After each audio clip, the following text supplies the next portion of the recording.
So this tool shelf is looking a bit worn out, so I'm going to take it off and give it a brand new spray.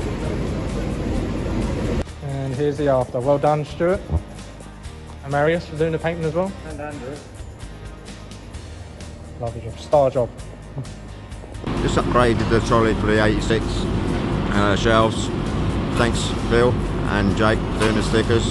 Shelves, lovely job. Thank you very much. Right, whenever I run out of bubble wrap, I have to walk to the too much station to here. So that way too many steps really bugs me. So I'll do it quick there. Right, now I'm feeling now thanks to Jake, I got signed the bubble wrap which stopped from the Pelican. So whenever I run out of that bubble wrap, I can just take it there and reload it, and won't be many steps eliminating waste. Thank you. This is the before. Just going to add thickness gauge and brake cleaner to the small press. Thank you. Here's the after. Thank you. Sarah and I keep stock of blitz roll in here. We normally use it on this holder, but it is quite far away from my desk, so it's all the way back there. So if you need to get some, you've got to walk a little bit. So what we're doing instead now, we've got one of these nice holders made, same as got in the kitchen. So keep it there, so it's not too far from Sarah's desk, and it's not too far from my desk. We don't actually need the blitz roll anymore on this board, because we've got a nice board over now, so we only really used to use that on this board for wiping things clean, but it's not in anymore, so we'll move it. So just a couple of improvements here. So one, I've got a shelf put in a goods in area, so I often get things that need to be delivered to me, and then they just end up getting put on this desk, and obviously then Jake has to keep moving them around when he's trying to print. So now I've got a shelf where any of the stuff I ordered can go. Secondly, I've got another shelf up now, so I've got a tool bag. So I find myself keep walking around to find the tools that I need to be able to do some improvements and to build bits and pieces that people ask me to do. So now I've got a tool bag with tools inside. So now I can just come get the bag and go straight to the job and not have to be wandering around trying to find the tools that I need. I've just had a quick look at the marketing phone, and I've realised there's probably a few apps on here we don't need, and a few apps in the completely wrong place, like the camera isn't even one of the most used apps, so let's fix that. So I've just made some updates, so now I've got the camera down at the bottom as well as the YouTube app, because we do have to load YouTube videos a lot using this phone. I've also just put some things in folders, so automation apps in one folder, then photo editing on another one. I've added the quick access thing for lots apps. I send myself quite a lot of things and we sometimes upload improvements here, so that will come in handy as well. This is Damien's improvement, so we've added a little label here for these boxes stored here. It's got a nice little bracket. The label itself held a nice little bracket as well to back to the bottom of that. And it's got a sticker exactly showing you where to go and restock it from. Got a photo of the meeting area, exactly where those boxes are.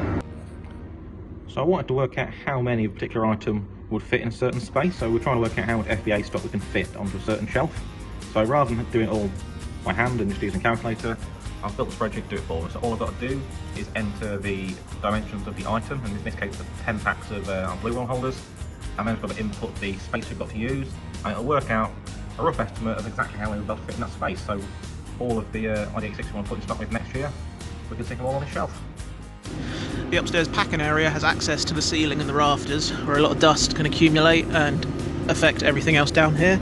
So we've added a telescopic duster to the cleaning station upstairs, got it all labelled, looking nice, so I can keep an eye on that, look after that as well. Thank you. Okay, so this is Swabek's improvement. So he used to have a big yellow desk here, it's just too big, too bulky, didn't need everything that was on it, so this was going spare, so he's now put everything that he needs on here to be able to box up his ringolas. He's going to start getting things labelled up. There's a few other bits down there that he needs to take away, but it's a good start and good improvement.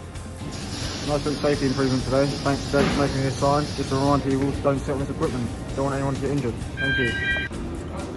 I keep nearly walking into this thing, and today I actually did walk into it, so we don't need it. It was just a prototype to see if the idea worked for a customer, so I'm going to get rid of it. There we go, it's not there anymore, so more room to walk through, not be able to walk into it. This label for the CS001 is quite small and hard to read. We're going to match it the same as a Pro Molar machine and make it bigger. So there we go, it's much better, much bigger to read, and it matches the same standard as a Pro Molar machine. So normally when Damien's picking screws from here, he'd have to walk along with an XL4 box, have to keep putting them in, have to find somewhere to stack that. Obviously this didn't exist before, so it would just be a hassle. There'd be nowhere to put it, he'd have to keep it in one hand and pick with the other. So this is the improvement. Instead, he's got this little car that travels along this track here, so he can put it in front of the XL4 box he needs and put what he needs in it. Stop him falling off the edges. There's a little rubber feet just here, and one of this end too. It's a nice improvement, stops from the struggle of finding where to put a box while you're picking, and just makes life a lot easier. I've been working with ChatGPT a lot on some of the SEO work, particularly on the TX Autosport stuff, so it can expand some descriptions on my behalf. So what I've been doing is I've been slowly going through and naming some, but then as you can see there's a lot. So I'm going to clean all this up and make it a lot easier, just so I have the GPTs I actually want in there. So what I've done is I've gone through and I've named the GPTs we regularly use, and ones we'll have to refer back to. So these ones we've trained basically to give the output we want. And now they're all together up here.